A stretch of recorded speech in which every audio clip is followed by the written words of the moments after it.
Hello, my name is Father Rayappa. I'm in Kattupadi village, Vellore, India. Today I'm going to talk about Chanakya, who wrote a famous political treatise called Arthaśāstra. Chanakya has got many names. Another other name is Kautilya. Chanakya and Kautilya, both of them are same person. I think he lived during the time of Chandragupta Maurya, 450 BC we are talking about.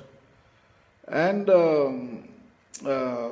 his grandson Ashoka, everybody knows about him because of his rock edicts on which he inscribed his law of dharma. And he talked about non-violence, not hurting animals, and planting trees. Ecological concerns were the prime motive of those rock edicts and the pillar edicts. So, for all these ecological concerns carried out by the later kings, the foundation was Chanakya's Arthashastra. So, the whole chapter of 7 talks about caring for animals. Especially chapter 7 talks about elephants. And today we are concerned about human progress and human well-being and nothing else. But imagine 2,500 years ago, our Indian ancient kings and even the ministers, even the court persons in the Chandragupta Maurya's court, they were concerned about animals and plants because they knew that we are very much dependent on biodiversity, on animals and plants for our own existence. We can't exist without them. And in fact, they can exist without us. No problem at all. And actually, I want to read what Chanakya or Kautilya wrote in Arthashastra in his own words in chapter 7, talking about elephants. So, I quote, "On the border of the forest, he," means king, "should establish a forest for elephants, guarded by foresters. The superintendent should, with the help of guards, protect the elephants, whether on the mountain, along the river, along the lakes, or in marshy tracts. They should kill anyone slaying an elephant." Such a tough laws. 500 years before Christ. Even in Ashoka's time, tough laws. But today what's happening?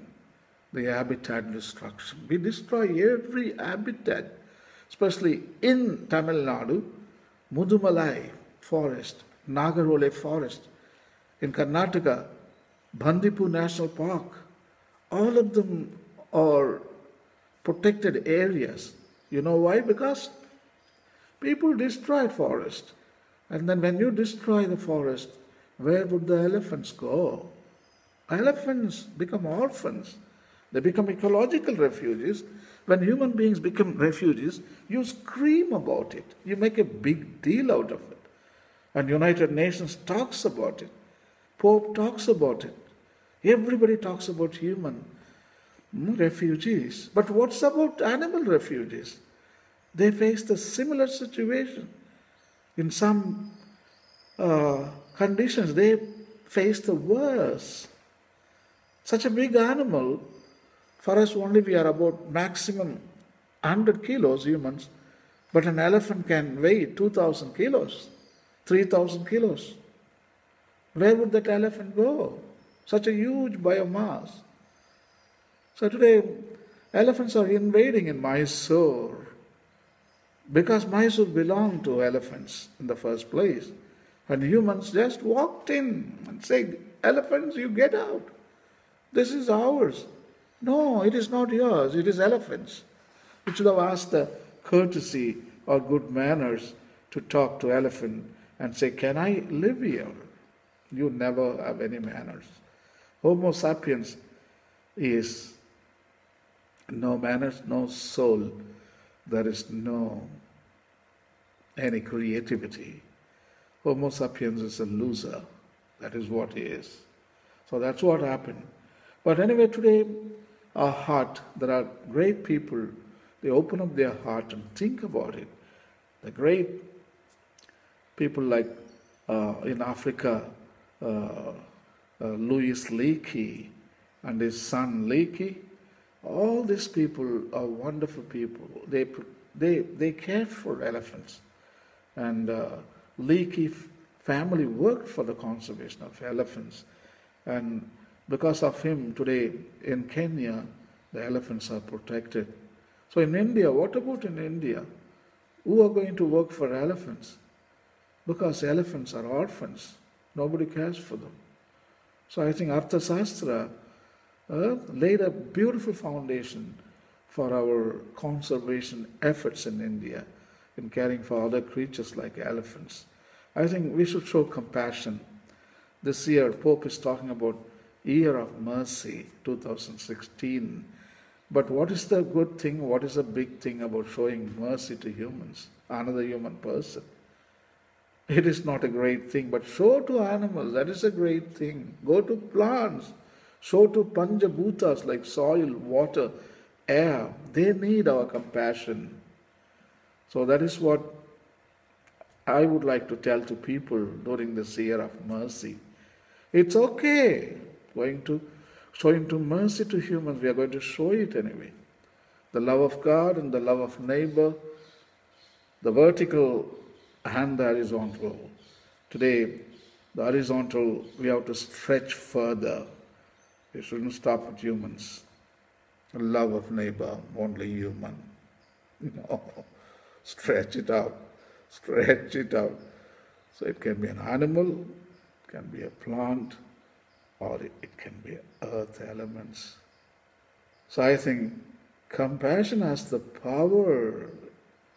Compassion is capable of going to all these areas. In fact, compassion will not stop with the human realm. Okay, only for humans, compassion won't do that. Compassion will go stretch out like air seeping under the door of your room. And it can become empathy. I mean, human heart is great. Humans are capable of so many beautiful things. And we can care, love, we can show love, and we can care other creatures and accept them as brothers and sisters in kinship, in solidarity. We are capable of, we have a big heart. Our human ecology is great. It can connect with every part of nature. But so far, unfortunately, we didn't do that. So I think Arthashastra provides a basic foundation.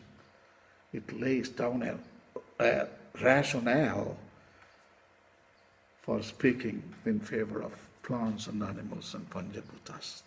Take care. Bye.